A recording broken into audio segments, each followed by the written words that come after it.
What happens when Hollywood's most unpredictable tough guy sits down with one of America's most relentless political interviewers for what should have been a routine morning show promo? You get a live TV meltdown no one saw coming. Before we break it all down, don't forget to hit that subscribe button and drop your take in the comments.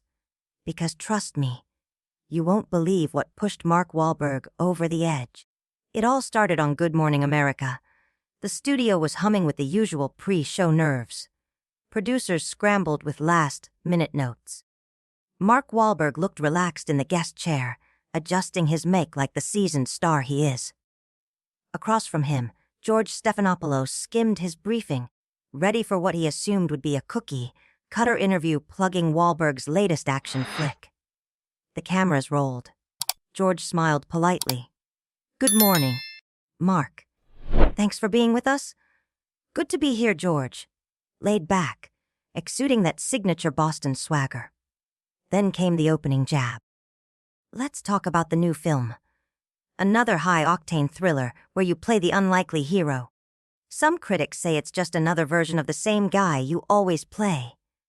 What's your response?" Wahlberg's smile faltered for a beat. Maybe those critics should try watching the movies before reviewing them. Every role I take on brings something different. George leaned in, sensing something deeper. But isn't there a pattern? The working-class Boston guy who overcomes the odds with sheer grit. Some say you're just playing yourself with different scripts. The audience stayed quiet. But backstage, producers were shifting uneasily. This wasn't going according to script. Wahlberg's voice tightened. "Maybe I am playing myself." Maybe that's the problem. Hollywood doesn't know how to write real people anymore. When you grow up how I did, authenticity isn't a trend, it's survival. George didn't flinch. His tone sharpened. "Speaking of authenticity, you've been open about your past, your troubled youth, the time you served. Do you ever worry these roles glorify violence, especially considering your platform?" The air thickened. Wahlberg's jaw clenched. "Then, you ever had to fight for your life, George? Ever lived in a place where violence wasn't a plot device? It was the difference between living and dying." George stayed calm but sat straighter. "I'm not questioning your life. I'm asking about the responsibility that comes with influence." Wahlberg laughed, cold, dry. "I never asked to be a role model. What I asked for was a shot at telling stories that matter. Real stories. Not sanitized ones for people who've never had to claw their way out of anything." "Mark," George pressed, "you have millions of fans, many of them young. Doesn't that come with a responsibility?" Wahlberg leaned in, locking eyes. "What I owe them is truth. I owe them proof that you can screw up and still rise.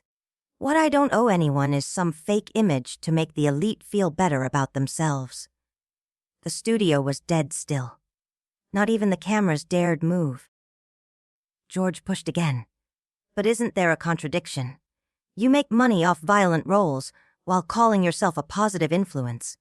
That was it. Wahlberg stood. Hard. His chair clattered behind him. "You want to talk profit, George? Let's talk about your industry. How the news makes money off fear. Off division, off keeping people scared and angry. At least when I make a movie, people know it's fiction."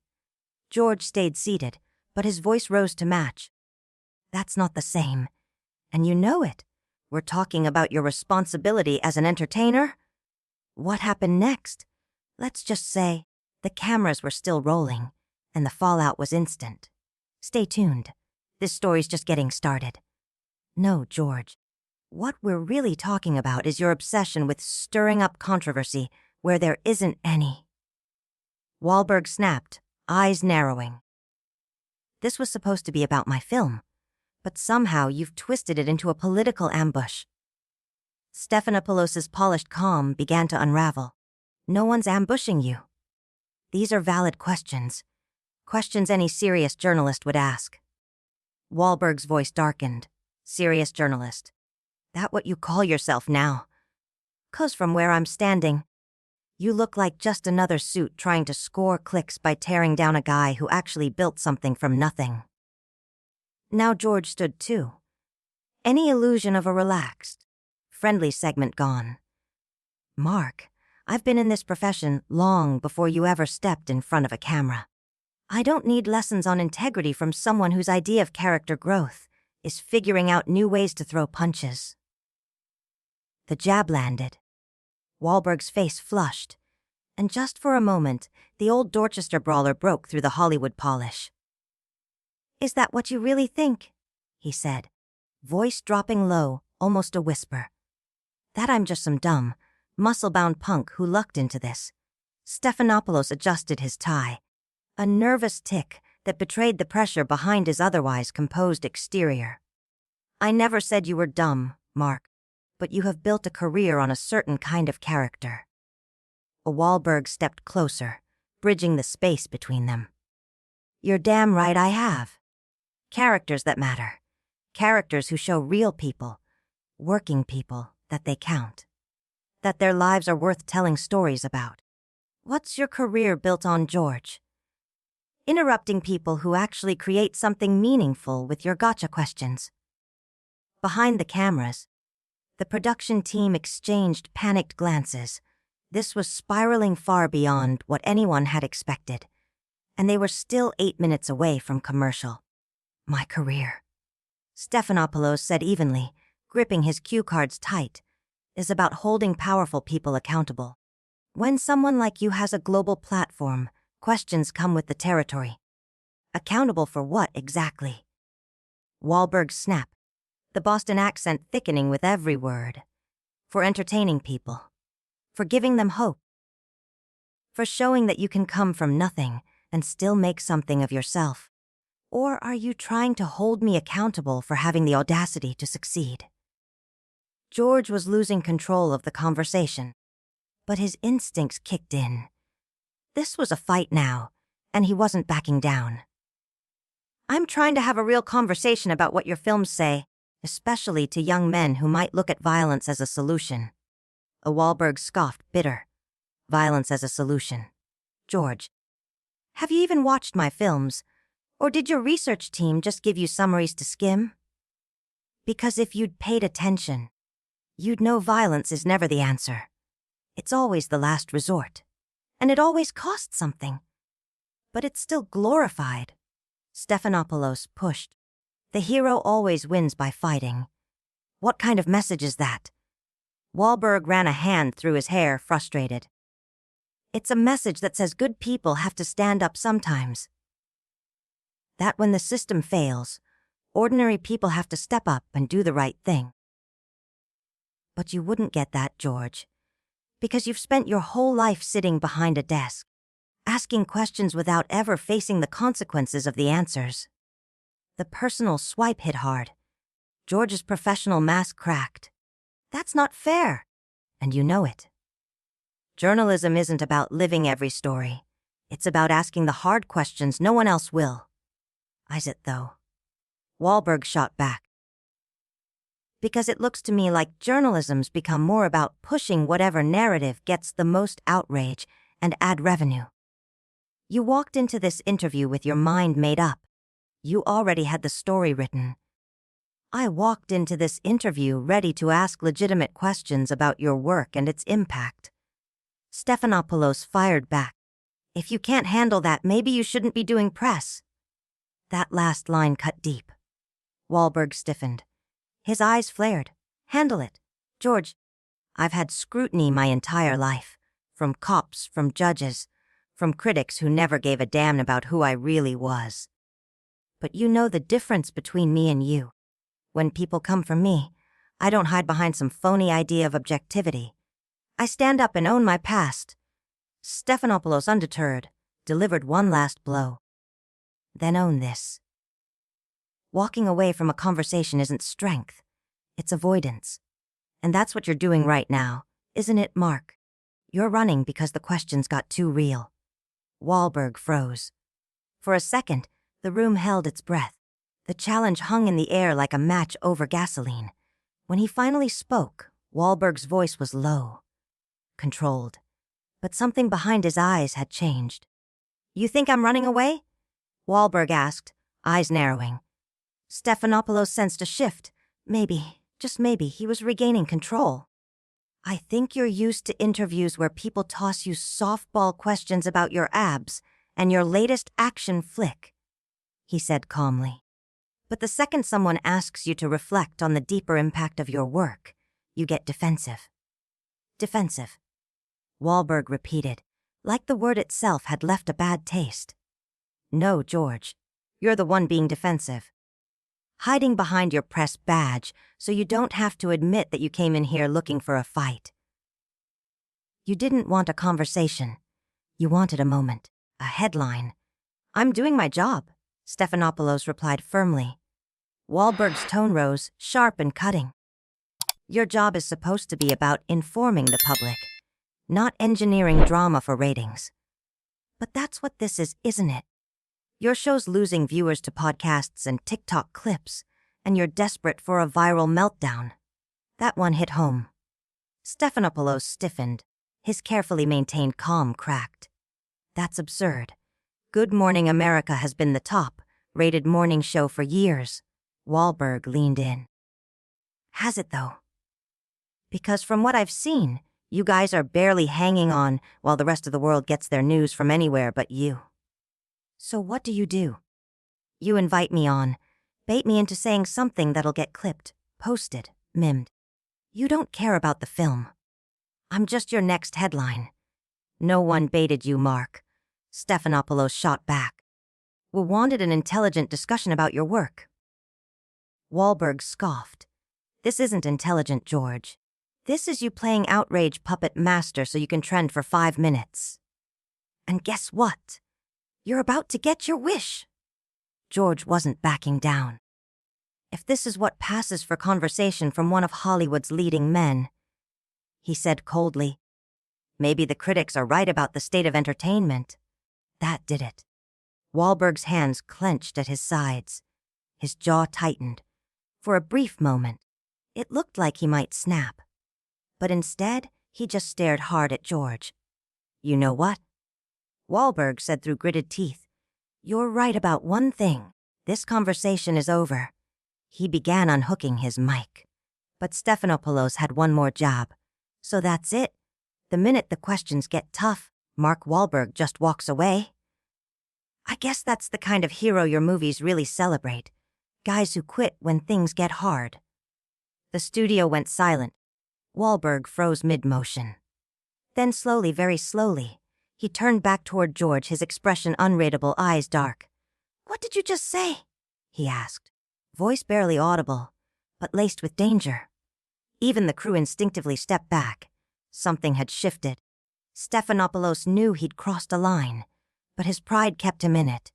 "I said maybe this right now, is who you really are. A guy who talks tough but runs when someone finally challenges him." Wahlberg didn't move toward his seat. He moved past it, and now he was standing directly in front of the desk, towering over the host who remained seated. "You want to talk about real scrutiny, George," Wahlberg said, low and deliberate. "Let's talk about growing up with nothing. Watching your friends vanish into jail cells or graves. Let's talk about screwing up so bad you think you'll never come back from it, but still finding a way to build something with your bare hands." "Mark, please," George started, but his voice lacked any authority now. "No," Wahlberg cut him off. "I'm not sitting back down, because you called me a quitter, George, and that's something I will not let slide." He stared hard into Stephanopoulos' eyes. "When I was 15, getting arrested, I didn't quit. When I was a joke in the music industry, I didn't quit. When I switched to acting and everyone laughed in my face, I still didn't quit. So don't you dare call me that." The room was dead still. Even the skeptical audience members leaned forward, drawn in by the sheer weight of his words. "And what really pisses me off," Wahlberg continued, his voice now calm but burning, "is how you sit there in your designer suit, with your Ivy League education, and you judge me. You question my value, my influence, whether I've earned anything. But tell me, George, what have you built? What have you created with your own two hands? The Stephanopoulos tried to step in. Mark, I think you're misunderstanding the purpose of journalism. No, Wahlberg interrupted. I understand exactly. Journalism used to be about the truth. Now it's about tearing people down because conflict gets clicks. You take the worst angle, the worst framing, and you run with it, because drama is more profitable than integrity. That's not what this is, Stephanopoulos muttered, but even he didn't sound convinced anymore. Then what is it? Wahlberg demanded, his voice rising again, because from where I'm standing, this feels like a hit job dressed up as journalism. And George had no answer. You brought me here under false pretenses, Wahlberg said, his voice tight with restrained fury. Spent 15 minutes trying to paint me as a villain. And now I'm a quitter, because I won't play along with your setup. In the control room, the director was waving frantically to cut to commercial, but the cameras stayed locked in. Everyone on set knew something rare and explosive was unfolding. Stephanopoulos leaned in, trying to regain control. Mark, I think you're being overly sensitive to legitimate questions about your cultural impact. Overly sensitive. Wahlberg's laugh was sharp, almost bitter. George, let me tell you what sensitive is. Sensitive is growing up broke and having people assume you're dumb because of your zip code. Sensitive is busting your ass to build a career, only to have people say it's just luck. Sensitive is using your platform to tell real stories, only to be reduced, by someone like you, to the guy who throws punches. I never said that, Stephanopoulos muttered. You didn't have to. Wahlberg shot back. It was in every smug question, every patronizing smirk, every backhanded comment about where I come from. You know what's funny? You accuse my films of glorifying violence, but you're the one who came here spoiling for a fight. The tension in the studio was suffocating. Even Stephanopoulos seemed to recognize he had crossed a line. Look, Mark, he said carefully, maybe we got off on the wrong foot. Let's start over. Talk about your new film. Wahlberg shook his head slowly. No, George. You don't get to spend 20 minutes tearing me down and then ask for a reset, just because you realized it's not playing well. This isn't a bad moment. It's who you are. You've made a career out of hiding behind journalism while making people squirm in that chair. That's not fair, Stephanopoulos said, but the weakness in his voice betrayed him. Fair, Wahlberg scoffed. Is it fair that you sit there with your script and your smug tone and judge a man's entire life's work through the lens of a cheap narrative? That you question my character while pretending to be objective? Mark, I'm sorry if you felt attacked. That wasn't my intention. Your intention doesn't matter. What matters is what you did. You invited me here to promote my film, and then spent the whole time trying to make me out as some kind of violent thug who doesn't deserve success. I never called you a thug. You didn't have to, Wahlberg said, eyes locked on him. It was in every loaded question, every skeptical glance, every dismissive tone. And you know what's really telling? You're worried about the messages my movies send. But what message are you sending right now? That if you're from the streets, if you made mistakes in your past, if you talk a certain way, then you'll never be worthy of respect. Silence blanketed the studio. Every crew member, every camera operator, every assistant stood frozen, watching history unfold. Wahlberg turned toward the main camera. I believe people are smart enough to tell the difference between entertainment and reality. Smart enough to recognize stories about redemption, second chances, and grit. But guys like you, he turned back to Stephanopoulos, think the audience is too dumb to get that. Stephanopoulos sat motionless, visibly deflated. So here's what's going to happen, George, Wahlberg continued.